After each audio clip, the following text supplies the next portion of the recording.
Hi, everybody. And Hi. Charles? Good to go? Hello? Hello? Yeah. Okay, good evening, everyone. Welcome to the Advisory Design Panel meeting of July 29th, 2021. My name is Charles Carroll, architect, and I'm currently the chair of the ADP here in Nanaimo.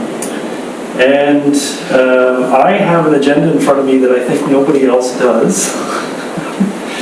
It's a long story, but basically there's been one addition of a late item to the agenda, which is simply the minutes from our last meeting. So I think panel members don't have that on their agenda, but I am going to ask for adoption or a review and adoption of the minutes. But I start with calling the meeting to order, which is what I'm doing right now, and just a reminder to everyone that we are being live streamed on the website and we are also being recorded. Just so you know. Item 2 on my agenda is introduction of late items, which is the minutes of our meeting from June 24th. And I think all the panel members received that by email. Are there any questions, comments, addendums, revisions, anything with those minutes? Seeing none, I will call for adoption of the minutes from the last meeting. All in favor? Excellent, thank you. Item 3 on my list is adoption of agenda. It's actually reversed from the last one. I don't think there's any changes or additions to tonight's agenda other than what I've already mentioned. I don't think so. So all in favor of adopting tonight's agenda? Thank you.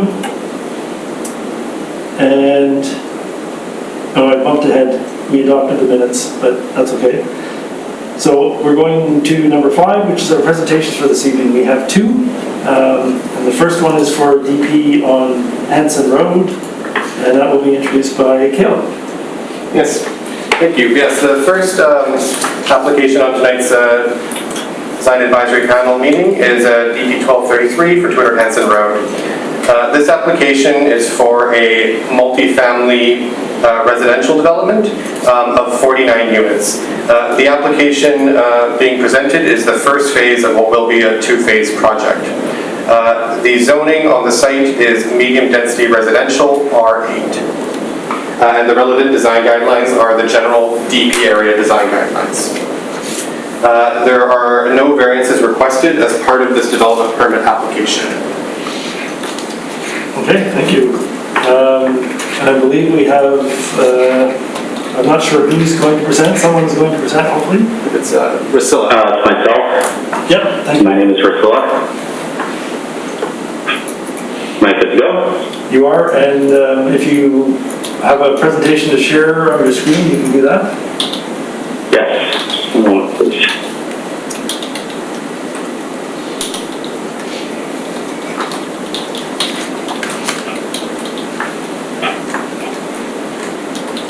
All right, is everybody able to see that site plan? Yes. Okay, so hi, welcome everybody. My name is Rusilla Herman, and I'm representing Ken Gruel and Alan Steves, the owners of this project. So as Caleb had mentioned, this is a 2-phase project, and in phase 1, which we're here to discuss today, we've got 15 townhouse buildings that will have a total of 49 dwelling units in it. There will be 10 2-story triplex buildings, which would be lined along the south of this property that you see in front here. There will be 4 3-story 4-plex buildings, 3 of which will be in the northeast corner, and 1 will be on the southeast, and then 1 3-story 3-plex building, which will be at the cul-de-sac, the end of Hanson Road, that's going to be done. So as we were laying out the site, the property has an average slope to the south of about 5%, and we will be making up that slope by putting retaining walls along the south property line, varying in height from 1.1 to 1.3 meters in height. And we will average the slope out from the north to the south. All of the buildings are on level ground, with the back patios having varying heights, most of which will be under 2 feet, not requiring guardrails. Carol, the landscape architect on the project, has put in a lot of shrubs and perimeter buffer planting along the south of the property to take into consideration the adjacent townhouse development along Creekside Drive, which is a strata lane. Additional to that consideration, we also had all of the buildings along the south with no second floor decks. So there would be a lot more privacy for people on either side of the property line. Other considerations as we were laying out the site were the views towards Mount Benson. I can just slide the page along here. So these are some photos that I took at different parts along the property. We'll just start in the top left. So you can see along East Wellington going towards Bowen, the Hanson Road entrance on your right there. Going across the highway, the Hanson Road entrance on your left. At Bowen Road, there is a small connection from our private property to the main road. And this will also be used for the public walkway, which will connect from the end of Hanson Road straight through a main sidewalk along the laneway and through that little pathway to connect to Bowen. You can just see that same path connection from Bowen Road again, going the opposite direction. Moving along, this photo here was taken at the west of the property, alongside the BC Hydro building, where there's an existing concrete path that terminates about halfway down our property. The objective of this development would be to continue the connection all the way to Creekside. And I will show you what that looks like on a cycle map from the city of Nanaimo. Get the work there.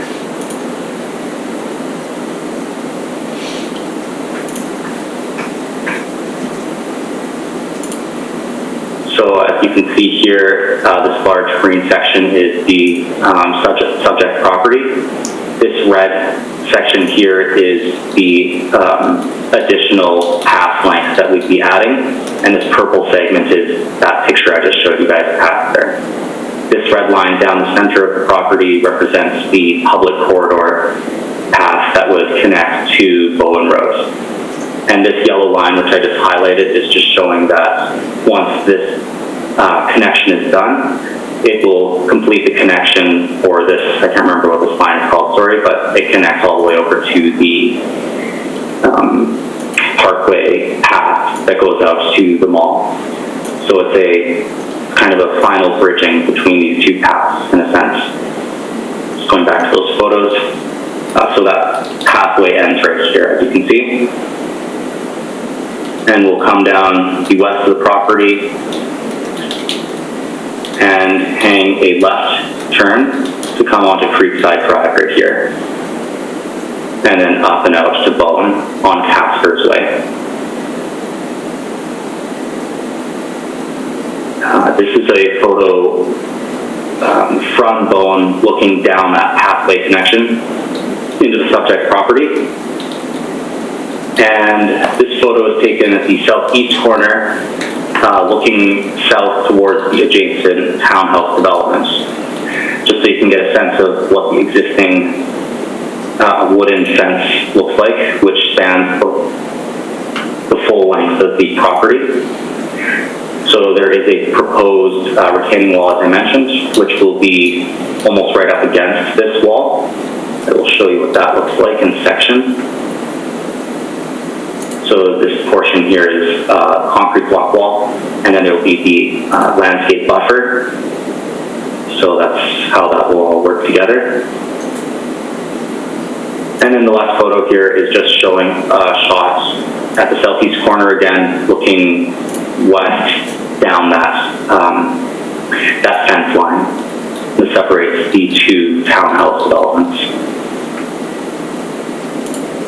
This last photo here is is just taken at the center north of the property, or more like the center west of the property.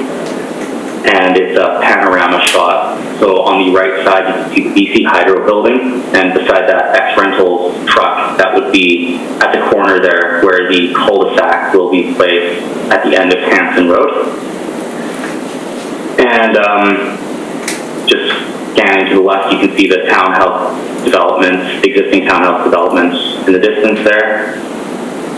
And there's quite a few trees, some of which will be retained, including this large one, which would be incorporated into the design of the 2 apartment buildings during phase 2. This tree here is also proposed to remain in the parking lot to work around that in phase 2. Moving along. So this is the landscape plan that was submitted during the development permit application.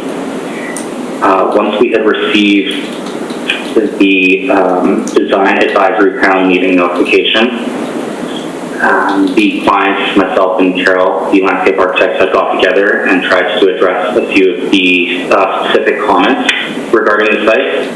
And I would just like to point out some of those now.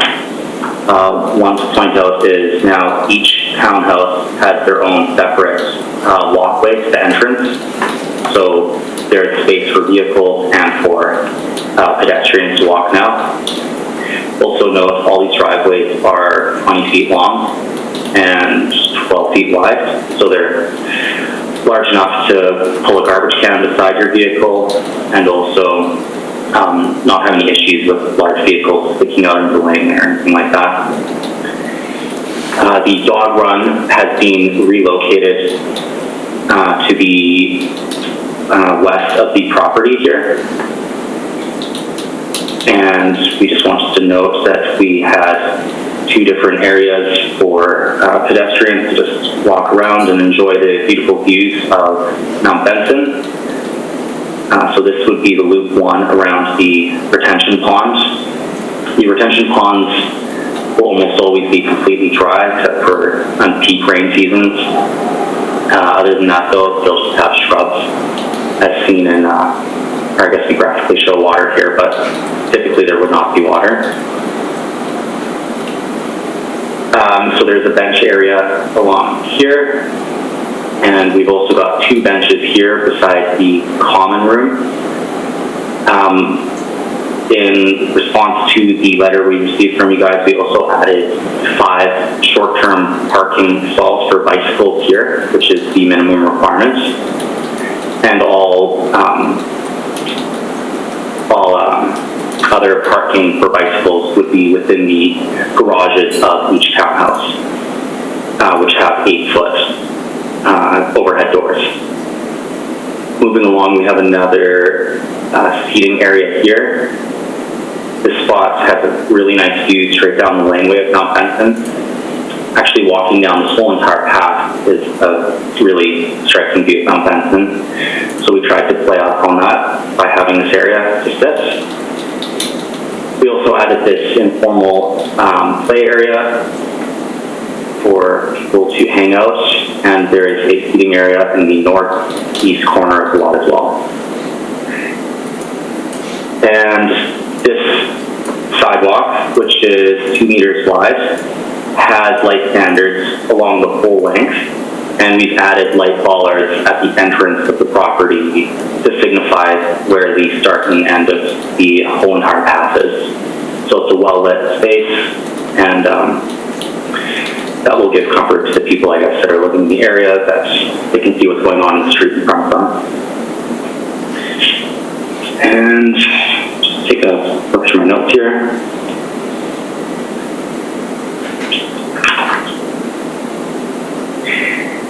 So we have visitor parking located in 2 different spots, here at the northeast corner and along lane B here. And the fire truck turnarounds were considered for both of these and well within the dead end limit for either of these. Moving on to the form and character of the buildings.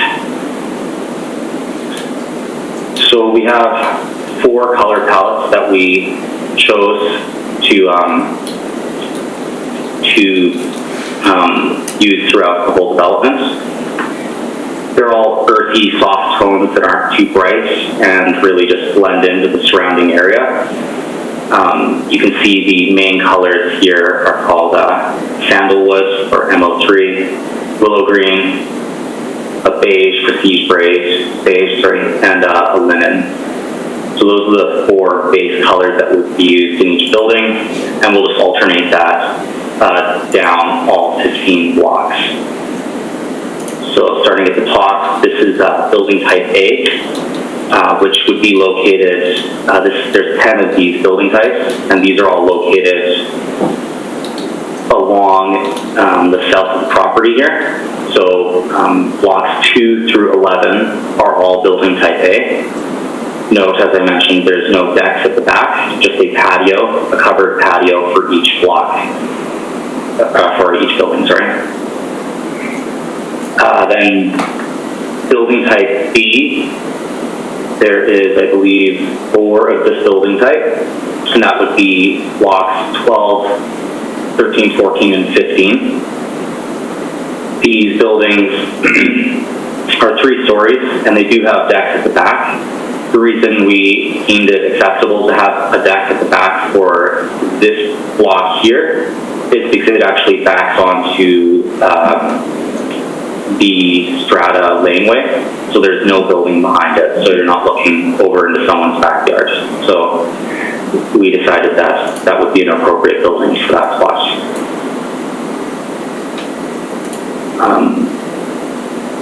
Each of the entrances for the building have colored doors to help differentiate the space, and also a different color clad for that door to sit in. You can see that's the same to be seen in all 3 of the building types.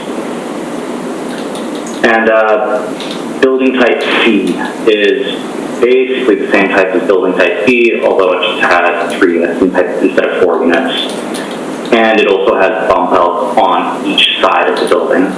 That's because that is this building here, block 1, and we decided because it's facing a very public street and the laneway here, we wanted to have lots of articulation to keep the building interesting and kind of let that be the front building of the whole development as people enter the space.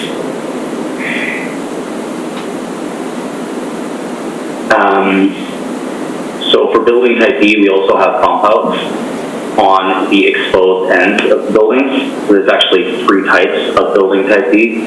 So for example, block 12 will have a bump out like this, and that would be on block 12. And mirrored across the laneway, we'd have the same detail for block 13. Block 14, the bump out would be facing the road for lane B. And for block 15, we'll have bump outs on each side of the building. The same principle applies to all of the building type A's as well. So block 2 and block 6 have bump outs on each end, and block 7 also has a bump out.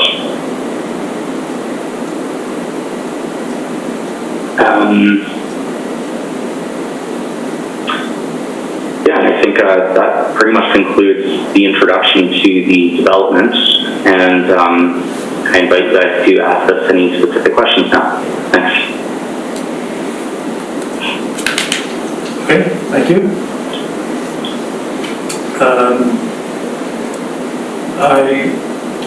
First I would ask, it's easier for me if you stop sharing your screen, because then I can actually see everybody again. Sure. Thanks.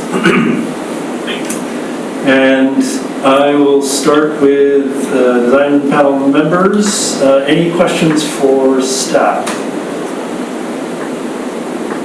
Lots of shaking of heads. Okay.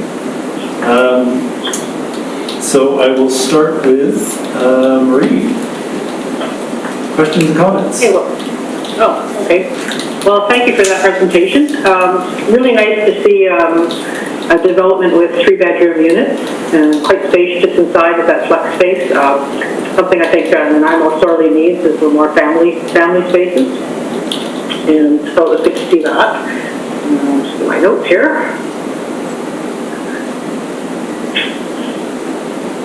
Yeah, I have one question. I was kind of wondering what was planned for the green, like for any amount of green space in the future part of the development. It's a little hard to tell what to expect when we're only seeing one portion of it. It's going to be a fairly large development from the sounds of it in the end. I'm just wondering if you're leaving any or planning any sort of central green space or something like that. Yeah, so for phase 2, the lane on the northeast side that goes up to the north, that will continue heading west and connect back to the roundabout cul-de-sac, creating a loop laneway. And in the middle of that loop, there will be 2 42-unit, 4-story residential apartment buildings. And on the northeast corner of the lot, there will be a large park area, which may have like tennis courts and another large dog walk park area, and maybe some swings or something. So there will be another large green space dedicated to that plot. That's also the highest corner of the lot, so it will have another really nice view over the whole development and out to Mount Benson again. Yeah, I was thinking, with 3-bedroom units, you may get a lot of families and young children, so some sort of play area would be certainly a good addition. I think you've done a good job of sort of planning what green space you have in this phase and providing lots of variety in that. I'll let Kate comment about plants and things like that because I don't know anything about it. And I guess the other thing is just the form and character of the building. Certainly suits the area, but they're very symmetrical in structure and in their form, and also very similar in their color palette. So I'm just wondering if there's a way you could consider some way of breaking that up a little bit through your materials and colors so that each unit is a little bit more distinguishable. So that would be my only comment in terms of the form and character. I didn't actually show in the presentation there, but we do have 2 different roof options for building type B and C. So on building B, there will be a variation in the roof profiles that will be seen. And also, so plus the actual form of the building varying, there will also be variations in the colors between each building. But I do take notes of your comment there. Thank you. I just think it would help people identify their particular unit among the many. So, Right. Thank you very much. Thanks. Okay, thanks, Vern. Kevin?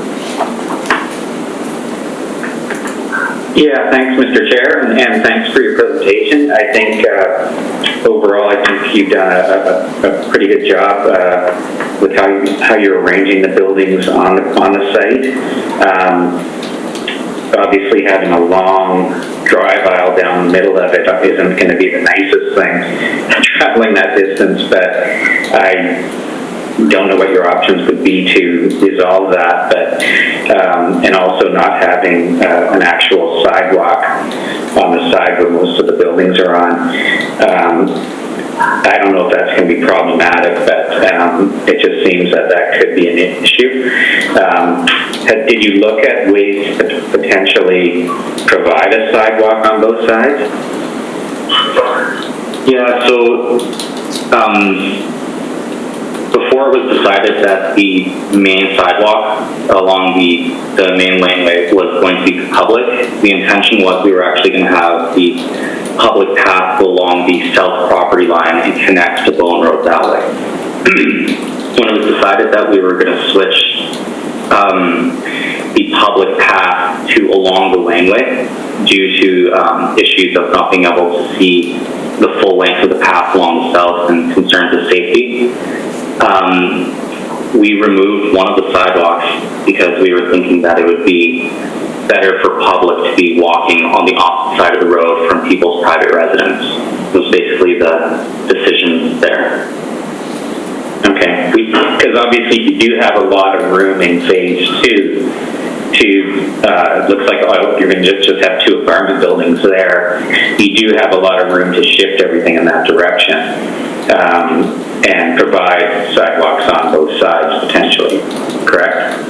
I would say there may be room, yeah. It's actually quite tight. So the 2 apartment buildings have on-grade parking on the north side of the buildings. And the grade of the site actually gets a bit steeper as you get closer to the north. So we'll have to retain a large portion of that. So it does get a bit squishy, but I can take it into consideration to review the space there as well. Yeah, it just doesn't seem logical that somebody will walk into the site as a pedestrian coming home from a walk or whatever, you know, and walk along the sidewalk, then cut across to their unit out here and walk across the drive aisle. And it's just something to consider. We'll see if anybody else jumps on board with that. But aside from that, the buildings, I like the form and character of the buildings. They are kind of big, and it's very difficult to see them in elevation because when you look at them in plan view, there's a lot of articulation, at least across the front. And so, even though it does kind of look kind of monolithic, I think you do have opportunities there to keep the facade, at least the front, looking quite nice.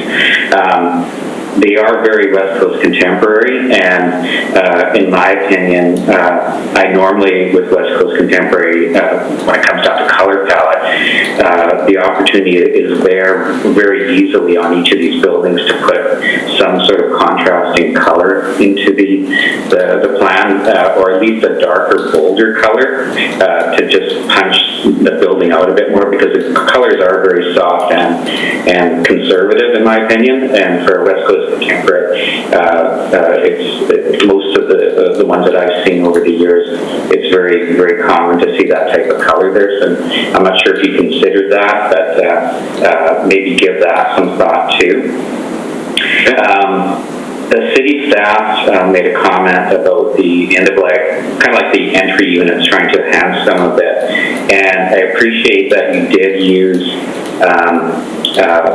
a little bit of a contrasting door color, and 2 different door styles.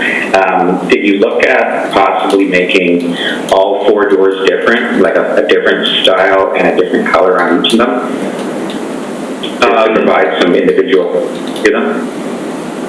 We did not, but that I think would be a pretty simple thing for us to look at and potentially adopt. Yeah, and that way you might not have to deal with much as to how to enhance the entries more, either by covered roofs or whatever. There might be a way you can jazz up each door unit so that each building has their own individual system where each unit has, okay, my door's a yellow door, or so when friends come over, they remember that. So it's just something. It isn't something that you know, not a lot of people agree with that. It's just my own opinion on it personally. I'm glad that you did with the end units on units 1, 2, 6, 7, 12, 13, 14, and 15 looked at boxing out and enhancing them. But I would recommend, at least for unit 1, being that it's right at the entrance right to the site, if there's anything that you can possibly do to enhance that one, and maybe possibly unit 6 and unit 7, because those ones are going to be a little bit more visual. Maybe there's ways that you can enhance those side elevations even more. Maybe that's where a much more contrasting color comes in on that, or adding windows. But it is something you might just want to look at, because those are totally straight wall faces there that are fairly tall. So you might want to just consider some alternatives to how to deal with those walls. The landscape concept, albeit that's probably mostly the case, but it seemed like there might be opportunities maybe to add a little bit more trees It seems like some of the front yards don't have trees in them, like Unit 4, for example. They're kind of more over to the side. So anywhere you can add more trees, it looks like the ground covers look pretty good, but if there's any place you can add more trees with them, I think that would be appreciated too. But other than that, I think you've done a great job, so well done. Thank you. Great. Thank you. Thanks, Kevin. Kate? Great. Thank you also for your presentation tonight. And I'm not going to, I agree with most of what has been said, and I really appreciate how this site is going to add a lot more connectivity to the community, and I think that will be great.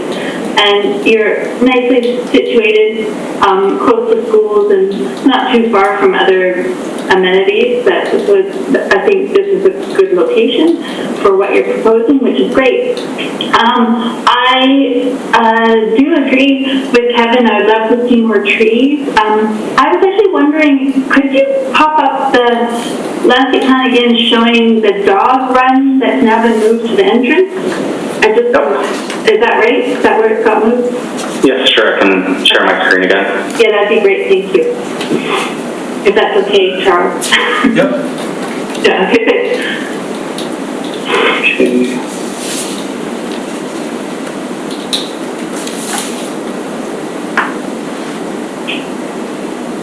Okay, just let me get to that spot again.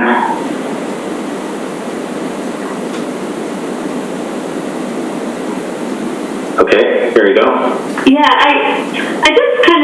appreciate that you're trying to solve the problem of making it more central, but I wonder about it being right at the entrance, and maybe it needs to be lined with trees a bit more so it's a little more discreet, and that the bike path goes right along there. But, I think that's where you could really benefit from lining that edge with trees, and then, you can stop sharing now. I just wanted to see it one more time, so I can't remember how much vegetation. I just wanted to make a comment there while we're looking. We actually have a lot of services running right along the west property line. So we were limited with the depth of root systems we could have there. Sure, okay. So that's actually pretty much the main reason that Carol had mentioned she couldn't put too many trees in that spot. Sure. But I do hear your logic for sure. Yeah. So if I could interject, Sure. what we could probably do is have an edge of shrubs along the back of the sidewalk, on the back of the cul-de-sac, and just move that fence line in behind the shrubs, so there's a softer edge at the back of the sidewalk. Yeah, I think that would be great, and also just for the dogs, they need some shade, right? Well, I do have one tree in there, but it is really tight for root stones. Yeah. I think it's not the most pleasant entry point to have that, right? So, and I'm still challenged by having those spaces, but I'm guessing your client was something that was desired. So. Well, I think with it being, a family-orientated development, there are bound to be lots of pets, dogs, and, it does help to have a designated space. Yeah, I can see that, so that there's clear understanding of how the dogs are, where they're going to be and how they're going to behave and what they're going to do. Yeah, That's right. Yeah. But I do agree too with... I'll stop sharing now. Yeah, that would be great. Thank you for sharing. I just wanted to see it again because it's not on the plan I have here. And yeah. No problem. Also, I do agree that maybe having a little more intentional space for children would be great, and we hear that may be part of phase 2, so that would be also nice. My other thought was those are two quite big stormwater management ponds that aren't really vegetated, and I don't know if you would consider adding more vegetation around the edges so we could get a little more green going on in that area, or if you weren't, maybe you could explain if there was any rationale for not making them a little greener? So they will be seeded with grass seed, and they'll be allowed to have vegetation grow in there. My experience with ponds is that you don't really have to do much, and the native vegetation will just develop. So I think it's going to be more a case of grass seeding and then management in terms of, we probably will not want the whole thing to become completely vegetated, have some, you've got to have space for the water and so on, but allow some of the edges to establish with other vegetation. Yeah, and maybe your grass mix is a little, maybe it encourages more. There's great grass mixes now that you might have native seeds. But I do appreciate your plant palette. I appreciate that you really made a strong Indigenous plant palette, and the Gary Oaks as well. I saw in there, and I think that suits this location very well because you're not very far from a nice, there's lots of Gary Oak clusters in and around this neighborhood. So, yeah. That's great. I believe that's all. I was sort of toying with that sense that your entry, your pedestrian entry off of Bowen Road, and that it will be just sort of grass and then fence. And I was would it be nicer to soften up that edge with more plants? But then I guess you have maintenance, and I'm sort of struggling in my mind, thinking it through. Also, just safety, I suppose. Visually, it's easier for most people to see through just grass and trees, and so maybe I'm okay with it, but maybe more trees in there, too. Always more trees. Yeah, that would say, generally, I'm always going to say more trees. Likewise. Yeah, and that you see their value when we're experiencing hot conditions, right? Absolutely right. Yeah. Thank you so much. Yeah. And more Gary Oaks. Because they're one of the ones. Yeah, it's just hard to get right now. Well, some places have them. Yeah, good. Yeah. Okay, thank you. Thank you. Thanks, Kate. Tony? Yeah, thank you. It was a very thorough presentation. I enjoyed your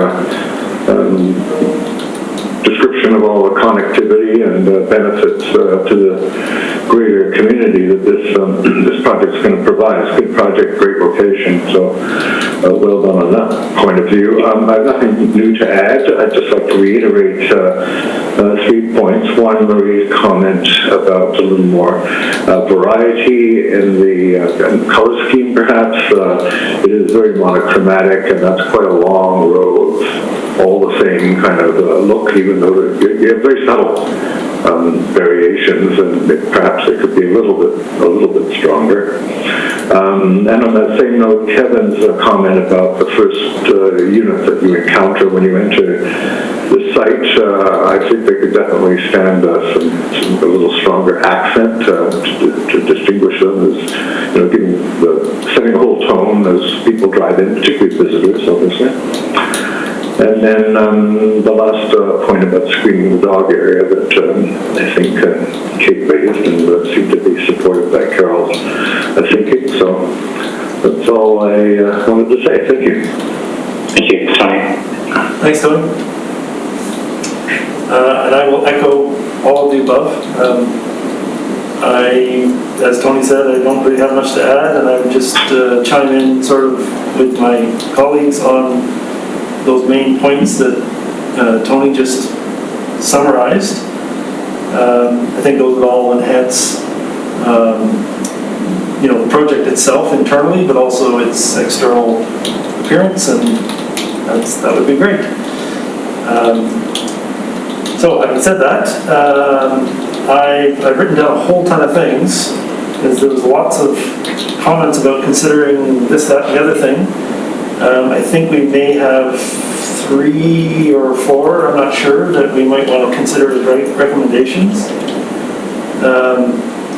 So I will try and summarize.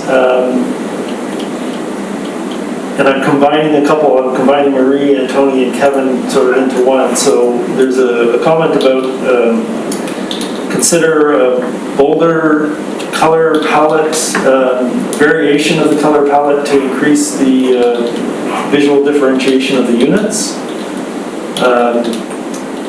Kevin, you had the comment about the pedestrian walkway, the additional pedestrian walkway on the south side. Did you want that to be a recommendation, do you think? Well, I'd like to see what anybody else thought about that, because it's not like a deal breaker for me, but if there's any way that they can get a sidewalk on both sides, I think that would obviously help the circulation and the safety of the street. But I would like to see what everybody else, or hear what everybody else says on that. Would light standards on just the north side of the road will be sufficient if we did go with a sidewalk along South as well?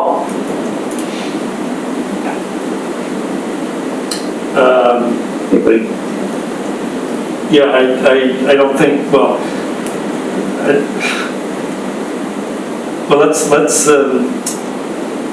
let's have the discussion about whether we think it's a good idea to double the sidewalk or not, because that will affect whether we need lights or not. Tony? I agree with them. I don't really share Kevin's concern here. 90% of the pedestrians are going to be people that live there. It's not going to be a heavy traffic street.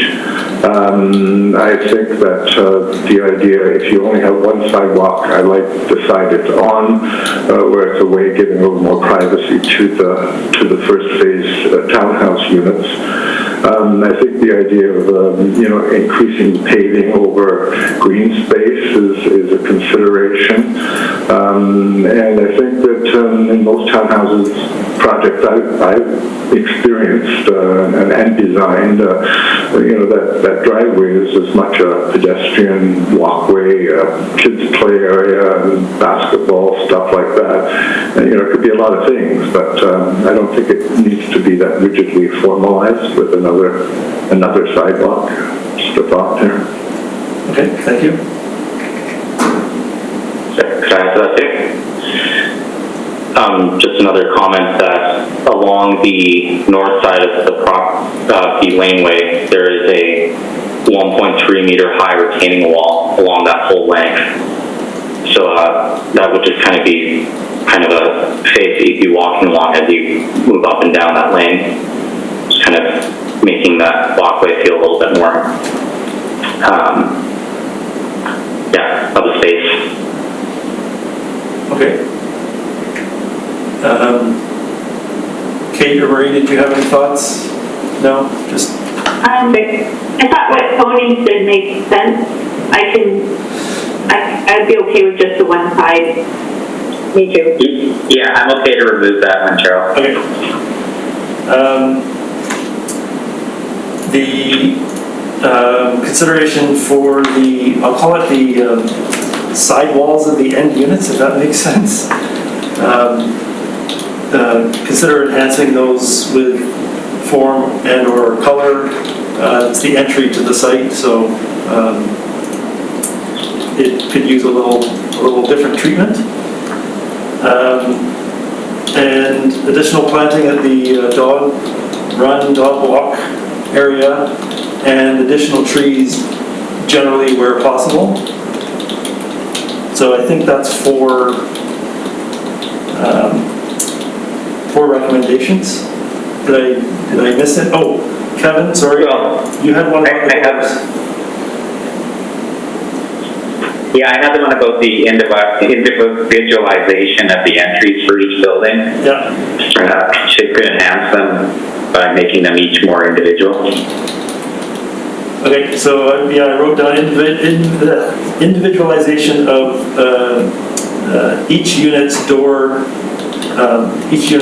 entrance, perhaps using the colors, but not repeating them, right?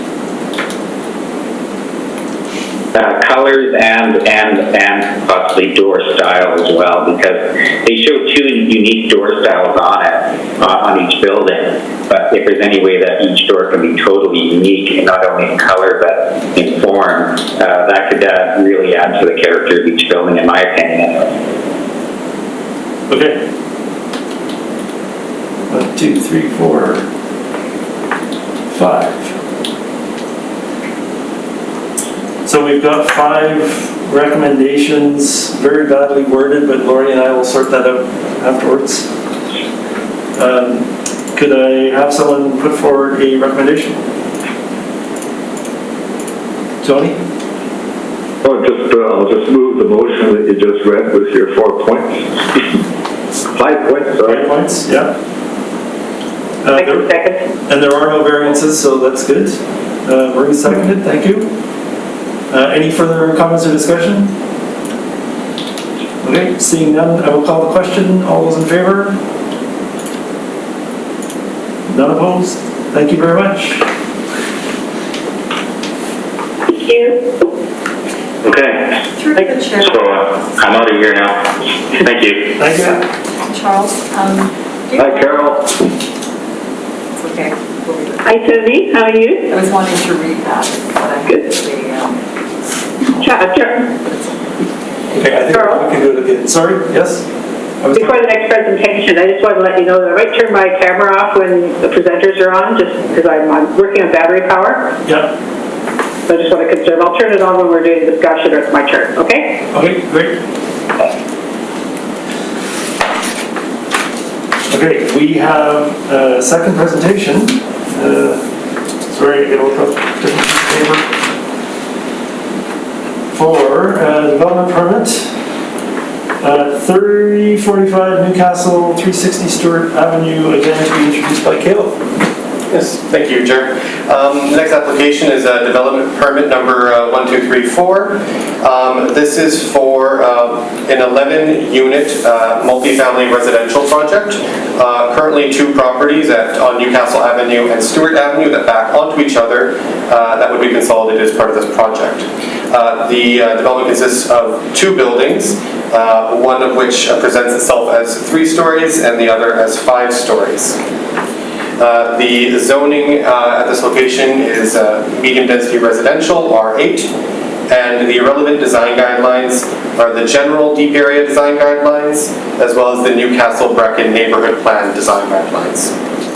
As part of this application, there has been 1 variance requested for building height, and the variance request is for 1 meters to go from 14 meters to 15 meters for the east building.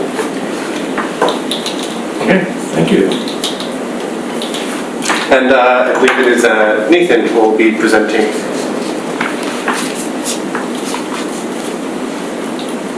I'll just introduce the project very quickly and presenters, if that's okay, Mr. Chair. Yep, go ahead. So my name is Doug Bacos. We are the proponent for this project. I'm a retired landscape architect. I'm just going to introduce it very quickly. Hand it over to Nathan to walk through the architectural solution and responses to staff comments, and then I'll join in again at the tail end and respond to staff comments regarding landscape architecture. So we're coming up to the end of COVID, and we hear lots of people who've taken up baking or knitting. Being neither a baker or a knitter, this has turned out to be our COVID project. I mention that because it's a modest project, and it's our intention to be a resident in one of these units. And so we're very keen to produce the best quality solution that we can imagine. I think the location generally is familiar to people.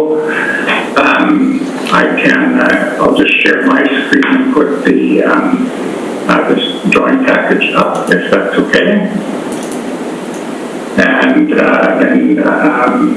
so I think the best reference point is on this right-hand side of your screen. That's in the yacht club, Stewart Avenue in behind, and this is the harbor and Queen Elizabeth Park in front. And so maybe with just that brief introduction, I'll turn it over to Nathan. Nathan, do you want to talk us through the architectural?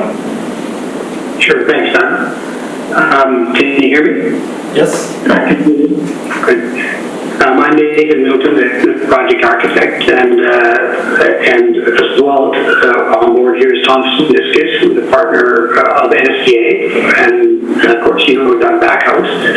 I think one of the biggest interests at our end for designing this project was the fact that it was Doug Backhouse, and I'm not sure if you know who he is and his background, but he's a business owner and a landscape architect, retired, and an avid sailor, and he really cares about Nanaimo, and he's lived through all his life, and I think that was one of the first moves that attracted us, was he wants to leave a legacy and make it a place that's worth inviting people to, and a place that people enjoy. So having said that, I think I feel the introduction was quite good, and I know, having been on the panel before, I know you all can read the drawings and have seen that, and knowing Kevin, he's probably already come to the risers and checked the elevations, so I'm sure you've looked through the package, and I'd like to start with the first page, Doug, if you could flip to that. Just in a general context, and it's really what the project is about, and having, both of us having lived in Nanaimo, and we really enjoy the basics of Nanaimo in the pragmatic sense. It's a working town, it's a non-pretentious town, and it has these qualities that are very real. And what we're trying to do is create a timeless place that feels like it's been here, and I think it's a worthy aspiration. But certainly, I like to keep us focused on our discussions and with more better ways to clarify that and strategize that as well. So we go to the front elevation study. I think what we've done in terms of building massing and the context of the streets are to address both natures of the streets in the recreational community. This shot being from Newcastle, it's a little bit more marine-based. The adjacent buildings are taller, certainly taller to the right and lower to the left. We've shifted the building over as far to the north as we can, given the driveway that's there. And this will, thanks, Doug, and that allows us to capitalize, first to move away from the lower building as much as we can. Certainly meets design guidelines this way. It allows us to tap into the south-facing movement that's on there with fenestration, and there's some legal code requirements, so limited distance will enable us to work with that and just give a bit more southern exposure. It also allows the views from, you can see a glimpse of the building behind on the Stewart side. The narrower building allows us to get views from that to the ocean, which I think is one of the big moves. The building on Stewart's side, Doug, if you could switch to, its context is smaller buildings, residential buildings, and we've lowered the building massing there to 3 stories. It's well below the height limitation, and try to pick up some of the brick texture and historical aspects from Nanaimo in terms of the adjacent buildings down the street and historical shipping ballast. And there was also a masonry factory in Nanaimo. So that's the character of this building. I think both of the buildings feature these light well features up at the top, which gives some interesting character, but it allows, perhaps Doug, if you could switch to the rendering on the inside. This tall space allows clear story ventilation and the grandeur of the space, and I think it creates quite nice features for the building, for sales, and at the top levels, which I think works very well. I'm not sure that if we need to go through the plans. Has everybody had a chance to look through that, or do you want me to walk through each plan? We certainly can. Why don't we start with just a section of Doug? down, yeah. I think this is probably a good explanation drawing to show the grade differences in the two buildings. Initially, we've gone through several versions for the site, and this version was a slightly lower density scheme, 1.21 FAR. The earlier schemes were much higher, with 20 units. This one has 11 units. And the earlier schemes had complete underground parking, which turned out to be cost prohibitive, which was a bit surprising to us at the cost that came in. So the density has been radically reduced, and the parking is essentially surface parking with a covered area for the Newcastle side, which creates a nice landscape area on top. So those are the grades. You can see the lines on this section in red and blue, which indicate the grades at each property line, and they're very similar. What we're trying to do is follow on our property lines to match the grades of the adjacent sites as carefully as we can without bleach retaining. So I think we've managed to do that with the exiting and parking levels with the ramp coming up. The building materials, perhaps we could go to the elevations. Yeah, this is the north side and Stewart elevation. You can see one of the processes, what we're trying to do in a timeless quality is to create integrity of the materials and the form and character. So the simple roof lines with overhangs are great ways to sunshade and just deflect water off the walls. It's a very simple strategy. It works. This roof will be actually a hip roof, low slope pitch roof, 2%, with that slopes to the outside where the eaves will actually become rainwater leaders, or rainwater gutters, and you can see the express rainwater leaders coming down the sides of the building, which helps. It creates an interesting architecture, a straightforward piece, but also avoids a lot of technical difficulties of insulating rain pipes through the building and fire stopping. There's a whole series of complications, but it really simplifies the construction. And I think it will make quite nice rain features coming down. The intention is to, as these rainwater leaders come down, to create features at the base. Perhaps, Doug, if you go to sheet 13, we can give some examples with the photos. Yeah. We included these photos of local buildings just to show you some of the rainwater features that have been done. Country Grocer on Bowen is actually one that Doug and I both worked on years ago, which is straight in the middle of the orange-looking canopy. And just once you express the rainwater leaders, you can very quickly make that a feature, a very simple feature, that you can daylight the rainwater to come down. This is a good example of where it can come into a concrete piece and splash onto a little gravel pad, and that, where we take that in terms of the landscape, it could be a really interesting way to create features as we move through. There's a lot of course, the buildings built after the brick building down the street, and we've included a number of other brick buildings local with climbing issues. The building on the lower right is TD Bank, which Doug and I were also involved with years ago, which creates much more dramatic rainwater features. You've seen that one, but it's got some didactic scuppers that spill off, and we didn't want to go that far with this project, but it's the same attitude we'd like to carry on with this. So I think in terms of the material palette, if we can get back to the sheet 21 there,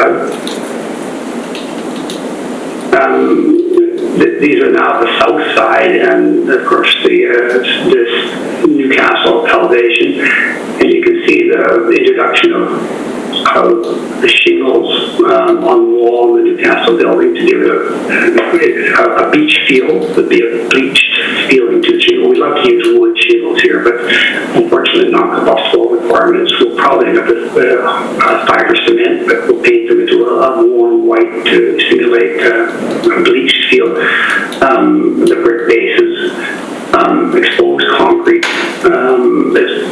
which can be a very beautiful feature. In the last photographs that we showed, there's a lot of good examples of exposed concrete and how it weathers well. And the key is having it done extremely well in terms of the formwork. And of course, the sun screening, which in this case is these are adjustable awnings for the south side. We're still looking at, as we get to the next stages, a little bit more shading requirements, certainly for the sun movement as it rises and sets a little bit, and a little bit more vertical screening is going to have to be incorporated in this. But that will be the next stage with mechanical designing. So I think that's really the forming character you see with his material palettes are there, the colors, hardy panels, a simple color palette, and the rest will be landscaping. So I think I don't think it's worth going through each plan at this point, unless you guys want to, but I think it would be great if Doug would talk about the landscaping now. Thanks, Nathan. So I'm just going to, I have another version of this which responds to city comments. So I've got the same staff comments that you do, and I mean, the simple version is that we agree with most of them. The 1.8 meter landscape buffer, I think we're completely comfortable with that, and we've shown it on both sides. Shrub planting. There was a staff comment about this area. Hopefully you can see my cursor being shrub planted instead of lawn as it was in the initial drawing set. We're perfectly comfortable with that change. We think that's a good idea. The idea of screening on this version, I've shown two options, a solid wood fence or a galvanized screen, which is illustrated in these two photographs on the right side, and I can zoom in if it comes to that.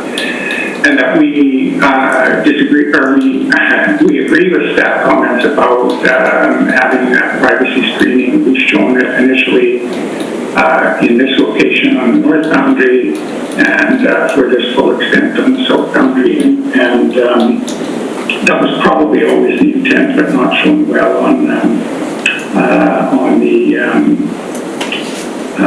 DP drawing. There was a comment about climbing plants for concrete. There isn't much concrete left, and we do have climbing plants in the plant list, and they planted here.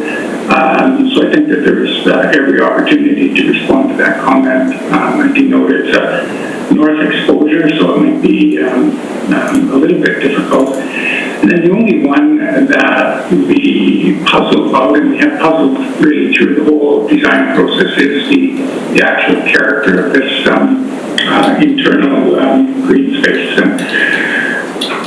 We have shown it as a private lawn patio area. We think that it has the best long-term likelihood of a positive space if it is cared for by an individual strata owner. It's a small strata, not many residents, and it's easy for us to anticipate or to imagine that it would be the outdoor meeting space without having to be public. I confess that I worry that if it is public, it will end up being unused and neglected. They're just the way the parking works, there would need to be stairs up to it. And we are in any case directly across the street from Queen Elizabeth Park, so I wonder if how much benefit would be derived from having it public, but we're certainly prepared to listen to them on that. And then the last comment was about connectivity, and it's certainly my experience and attitude that the driveway will get used as a vehicle connectivity, as pedestrian connectivity, and as bicycle connectivity. And it is quite easy for anybody to make their way from, for residents to make their way from Stewart to Newcastle. So we didn't think that there was a requirement for an additional pathway connecting those two. And so I'll stop this, Mr. Chair, I'll stop this share now, and we're, Tom and Nathan and I are all happy to respond to any questions or comments you may have. Okay, thank you very much. I will ask panel members, I can't see Marie yet. But I'll ask the other, oh, here she is, thank you.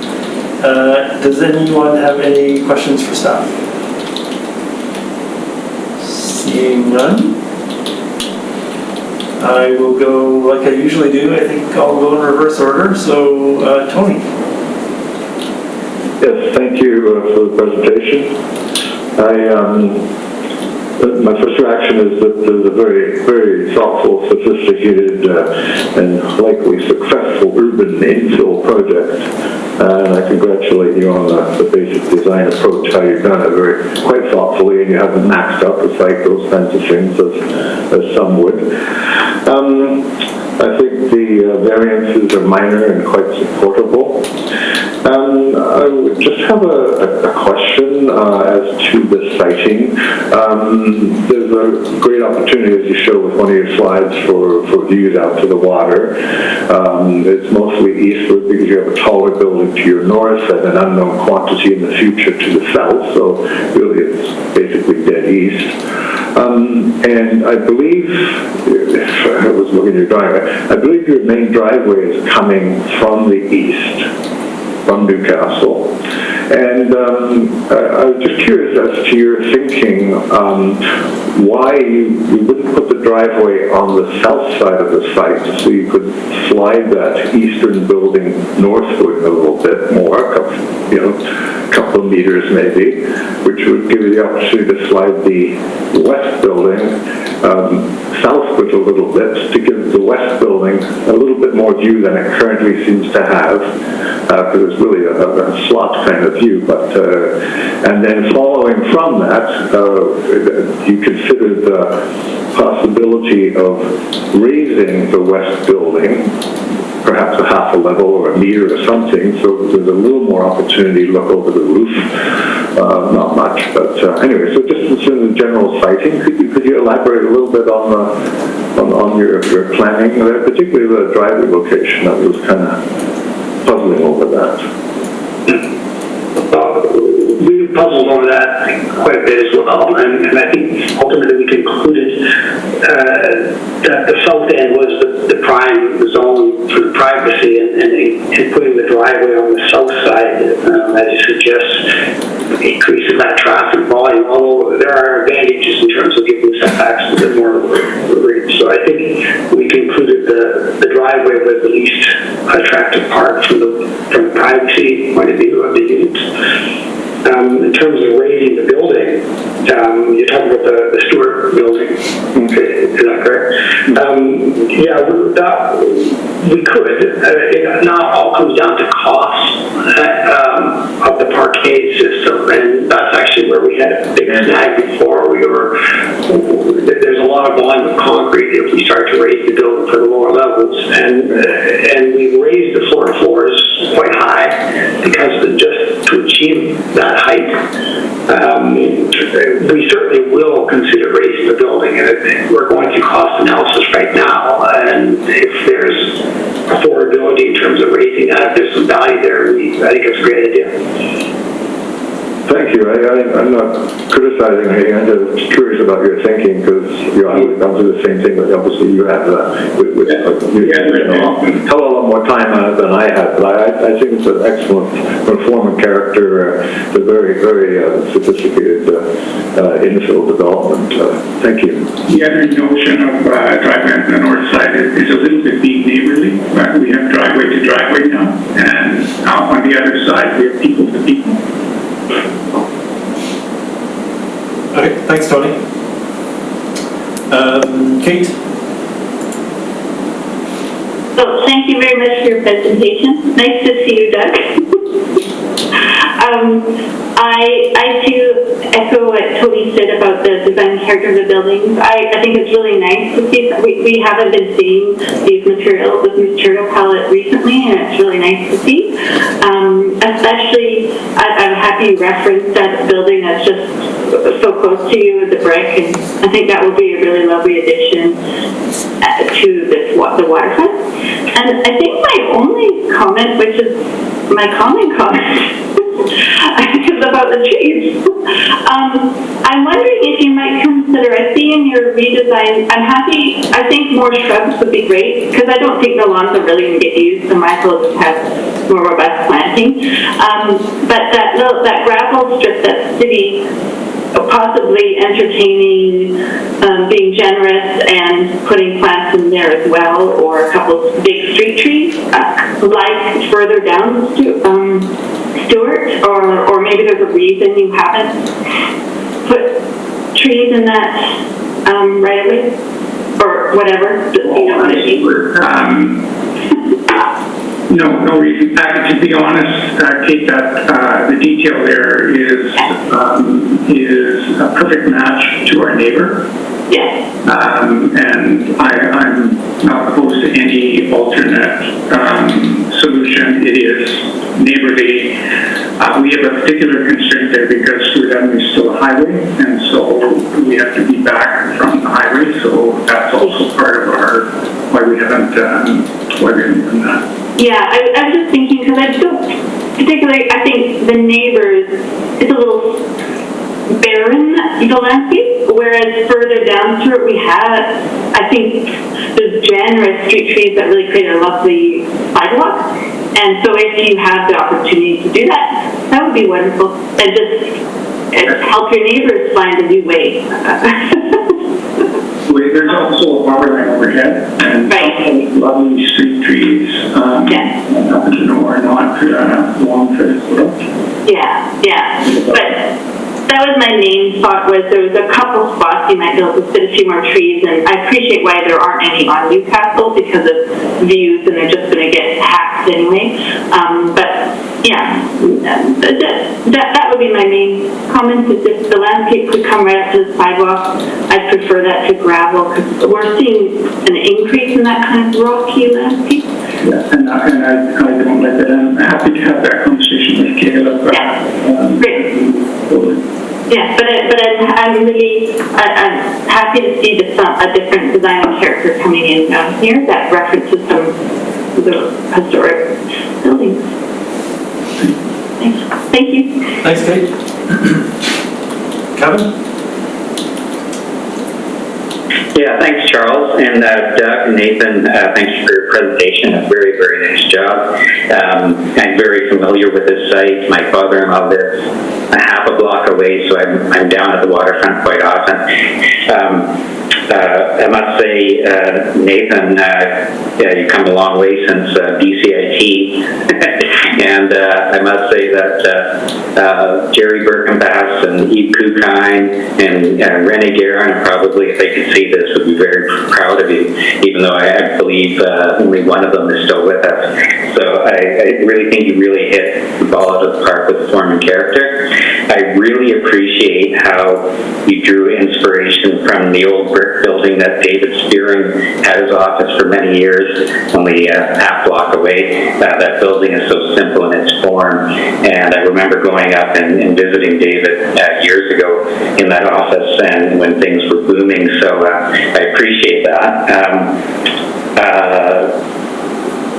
Aside from that, I thought you did a very clever job citing the buildings. Whether or not Tony, I'm not sure if I agree with Tony or not, but whether or not you shifted the building and had the drive aisle on the south side instead of the north side. I guess there's opportunities, but I'm pretty sure on that site, the building up on Stewart is going to get views, especially in the present time, because the big building to the south along Newcastle is fairly low profile, so you'll be able to get views out over in that direction, and even potential views to the north as well down Newcastle Channel. So I'm comfortable with the drive aisle the way it is. It does, yeah, I guess if you shift it, you might be able to get a little bit more glass on the south side, but I think you have a fair amount of glass on the south side of those buildings as it is. So I'll let anybody else want to chime in on that, but I think I'm very comfortable with the siding. I like how you've taken the drive aisle, especially when it comes up past the lower building, and created the grass strips down the middle to make it less paving or concrete or whatever you're going to do there. Don't really have much issues other than I really like the form and character, and Nathan did a fantastic job with that. And I would say, if anything, what Tony mentioned about possibly raising the Stewart Street building might help deal with the only real issue, if I had one, was you have that nice lawn space between the buildings. And if there was a way that you could try to make that more of an amenity space that can be used by both buildings, not just by having lawn, but using something with it. If you're able to raise up the building on Stewart, you might have a way to access that lawn area, amenity space area from either through the parking area for the Stewart Avenue building. When I look at the cross-section, it looks like that's feasible. But that's something you're going to have to look at. Obviously, you mentioned costs and stuff like that. But I think, aside from that, Doug, I'm looking at your tree, and you have 10 trees on your candidate list, and you have 10 trees on your landscape concept. So I totally agree with that, because I'm not sure if you're just using those as candidates and deciding which ones to put in. But I would totally agree with Kate that you can add more trees to the site and even shrubs. I've walked around that area, and there are a lot of nice lawn areas that are on the project, on the projects around you. But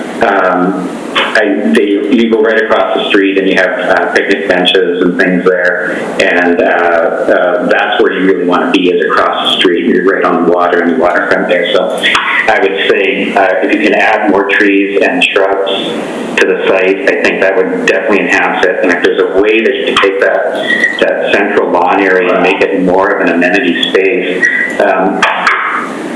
you could argue that how often would that be used? But not everyone's going to just go down to the waterfront. People are going to want to congregate in an area where they can do things together, have a gazebo or something there where people can hang out together. So that would be my only concern about the site, is sort of that central area, and anything that you can do to that to enhance it, and then add more trees and shrubs. I think that would work very well to improving the project. So again, I think you guys have done a fantastic job. This is going to be a big hit down there. They're going to sell like crazy, and congratulations, you've done a really good job. So thank you. Thank you. Thanks, Tony. And Marie? Thank you very much. I'm really quite excited about this project, because I have to give you full disclosure. I live just a few blocks away on Newcastle Avenue, and I also live in a small condo building. So I really like the idea that you're introducing into this a lot, a couple, very small condo complex with very generous suites, etc. Agree with everybody in terms of how you fit with the form and character. I like the way it sort of stepped down from the taller building in the north and then to the smaller building to your south. Now, I'm not sure if you're aware that the south building is actually going a facade renovation, which will also contemporize it, look a lot more contemporary than it does now. Very much underway at the moment. Yeah. So really nice to see. I've often looked at this property and seen that house go up for sale a couple times and wondered what somebody could do with it, because I thought it's a fantastic property. So really appreciate that. I guess my one comment here would be again to encourage you to develop a common amenity space in the middle. I know you had your rationale there, but in my building, all we have is a parking lot in the back. We have lawn in the front, and we don't sit and socialize in the front. We end up standing around the parking lot socializing. And I think you'll find that with a small condo association, you'll find everybody's involved and committed to the maintenance of the building, unlike a larger place. It's quite a different experience than being in a huge building. And I think we could have a place where people from the two buildings can kind of come together, whether it's just sitting on a few benches or a barbecue. It'd be wonderful. That's one thing we really miss in our building. We don't have anything like that. So, and then I think there was some discussion about connectivity between Stewart and Newcastle. I would highly recommend not making it an easy access unless it's for residents only. We have problems with people coming from the property behind us and even jumping our wall and cutting through to Newcastle from Stewart. So just keep that in mind, just for security and keeping the property safe. So, but anyway, yeah, maybe you'll be my neighbor, and thank you very much for your presentation. Thank you. Thanks, Murray. Sorry, I'm already making notes and talking at the same time. Not much to add, just a couple of comments. I think your, I call them lanterns, but your popped-up clear-story glazing feature is hugely successful. Really like the use of materials, the form and character, as everybody has said, and I think a big part of that too is the proportions that you've introduced or you've used. Just very well considered, and they're very attractive buildings, and I don't think we say that very often here. So I had one quick question. You didn't go through the plans, and I didn't force you to or anything, but on your, I think it's the Newcastle side, the taller building, it looks like you have a commercial space at the ground floor. I don't have the plans in front of me, so I can't check. Is that the intent? Is that beside the lobby there's a little commercial space? No, with that, it's 5 residential suites, 1 on each floor. So that ground floor unit with all the brick is a residential unit? That's correct. Yes. Yeah, just in the rendering, it kind of looked like it had more of a commercial flair to it. But, it does. But it is about 860 square foot residential. right.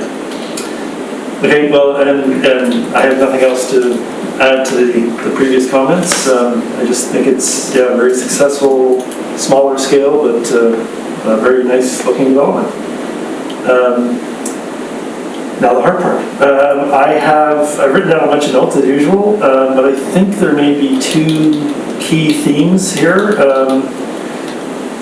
And I'm going to suggest that one is, it's come up a few times, the central lawn area, I'll call it the central lawn area, and then the concept of improving access to it and treating it more as a shared amenity space for all the residents. I think that's a kind of a key recommendation.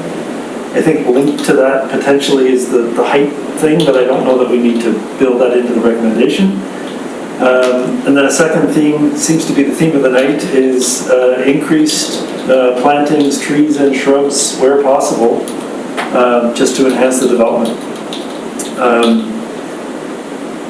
I would suggest those are the 2 recommendations. Any other comments or points that we want to raise or include? Okay. And there is a height variance of, I believe it's a meter. Any discussion on the height variance, or I would suggest that we adopt a motion that includes support for the height variance and those 2 recommendations. Kevin? Yes, I'll make a motion to accept the application as presented with those 2 recommendations and support for the height variance. Okay. Seconder? Oh, everybody's seconding. That's great. I love it. Okay, I'm going to say Kate. And any further comments or discussion? Seeing none, I will call the question. All those in favor? And none opposed? Motion is carried. Thank you very much. Thank you, Mr. Chair. Thank you, panel. Thanks for your presentation. And Nathan, you still owe us a year. You had to leave to Vancouver and left the design advisory panel early, so you still owe us a year. And now that we're zooming. Okay, good, I'll take you up on that. I had forgotten you went to VCIC, Kevin, with Eve. Before you. All right, I can go over to and change something. Okay. So on our agenda, we have other business, and I don't think we have any other business. So I'm going to call for adjournment of the meeting at whatever time it is. And thank you all for attending and presenting. Bye. Here. See you next time. Good night, everybody. Bye. Happy travels, Marie.